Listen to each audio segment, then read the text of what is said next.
Je voudrais, à l'entente de mon propos, déjà rendre grâce à Dieu d'être là et rendre grâce à Dieu aussi de pouvoir retrouver certains amis, certains camarades, certains compatriotes. Féliciter chaleureusement le coordonnateur de Taxawu Sénégal ici en France, notre camarade Malik Youm, ainsi que tous les camarades de Taxawu pour cette initiative, pour cette opportunité.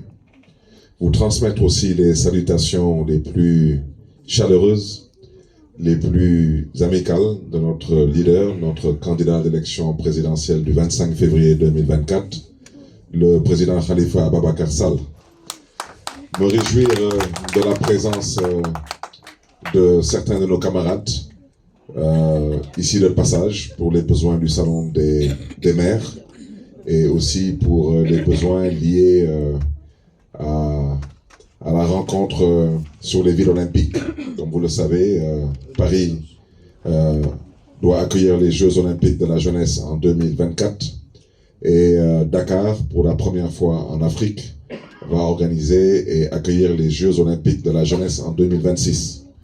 Donc ça, c'est quelque part aussi à l'origine de ma présence ici en France. Et j'ai profité de cette occasion pour répondre à l'invitation de nos camarades de France.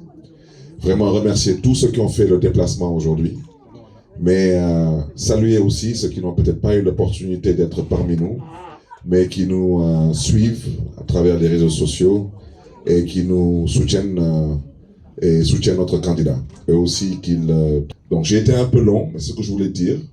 Remercier encore, je viens de voir la présence de Madame Mouare Diaw, qui est adjointe au maire à la ville de Dakar, qui est venue se joindre à nous. Aminata Diallo, qui a été chef de cabinet de Khalifa Sall. Je suis accompagné de mon chef de cabinet, Mami Nabé. Je suis accompagné de mon grand frère, le maire Alioune Tall. Lui, c'est le grand dandy de la coalition Taxawu Sénégal. Donc, je suis avec M. Djibi Faye, le directeur de l'action sociale. Tous de passage à Paris pour des besoins de différentes rencontres. Koulim Dioum, comme on dit, avec Madame le maire, Mami Kassé, tout le monde est là, donc merci. Je viens de voir Madame le maire aussi, Aïdegnan, que je n'ai pas vu depuis quelques temps là. Madame Aïdegnan, avec la directrice des sports ici, Madame Taï, vraiment merci à tout le monde. Merci encore une fois de plus à vous tous qui avez pris de votre temps pour venir honorer de votre présence cette rencontre. Et j'espère bien qu'au sortir de cette rencontre, on pourra se dire entre nous qu'on s'est mutuellement enrichi. Parce que moi je pense que vous qui êtes là, vous avez besoin d'éléments de langage, parce que l'objectif c'est de pouvoir convaincre sans contraindre nos compatriotes. Et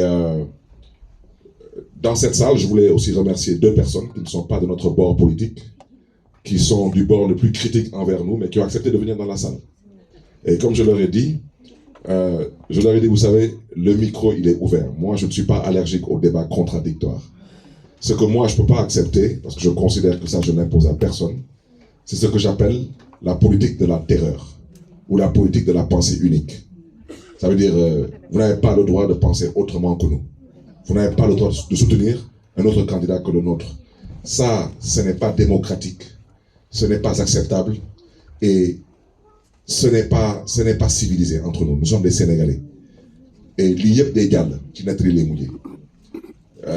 Je disais à Malik que ce qui nous intéresse, c'est ce que Khalifa Sall est en train de faire présentement sur le terrain au Sénégal et qu'il avait déjà entamé dans la diaspora. C'est d'aller à la rencontre de nos compatriotes, pouvoir dans un premier temps les écouter, pouvoir échanger avec eux et ensuite pouvoir leur donner aussi notre point de vue. Parce que nous sommes dans une situation assez particulière, nous sommes dans un virage assez crucial pour l'avenir démocratique de notre pays. Et il faudrait aujourd'hui, je ne dirais pas mettre les pendules à l'heure, parce que je dis toujours que le peuple sénégalais est un peuple déjà mature, c'est un peuple qui vote depuis plus d'un siècle, mais c'est un peuple très intelligent. C'est un peuple qui sait ce qu'il a à faire, il l'a prouvé, il l'a démontré à maintes reprises, et aujourd'hui cela vaut au Sénégal d'être un exemple cité en matière de démocratie en Afrique. Maintenant, comme dans toute démocratie, il y a des soubresauts, il y a des hauts et des bas, mais nous restons ce grand peuple, nous restons ce peuple de foi, ce peuple de détermination, ce peuple d'ambition, ce peuple travailleur. Et je pense aujourd'hui que nous devons échanger, nous devons pouvoir nous entendre autour de l'essentiel et marcher vers l'essentiel. Parce qu'on ne peut pas aujourd'hui, presque un demi-siècle après les indépendances, aujourd'hui, à l'heure où le bon Dieu, dans sa miséricorde, a décidé que le Sénégal va rejoindre le rang des pays pétroliers et gaziers, qu'on vienne nous dire que c'est à l'heure où on doit parler de développement que les gens nous demandent de penser ou de parler d'autre chose que de développement. Donc, moi je suis là aujourd'hui pour vous dire ce que vous savez tous, c'est que Khalifa Ababacar Sall est candidat à la candidature, et je pense que cette candidature, c'est le seul candidat. Donc c'est le candidat de la coalition Taxawu Sénégal. Je voudrais à ce titre vous dire que il y a 3 formes de parrainage. Comme vous le savez, il y a le parrainage citoyen, il y a le parrainage parlementaire et il y a le parrainage des élus. Pour ce qui concerne le parrainage citoyen, c'est un devoir pour nous d'être sur le terrain parce que ça nous permet dans un premier temps d'animer la base, ça nous permet de rencontrer les populations sénégalaises, ça nous permet de pouvoir recueillir leur point de vue en vue de pouvoir élaborer le meilleur projet de société à présenter lors de cette campagne. Parce que je pense que chacun d'entre nous a son Sénégal de ses rêves. Et c'est la synthèse de tous ces rêves qui pourraient demain éventuellement nous permettre de construire ce Sénégal pour nos enfants et pour les générations futures.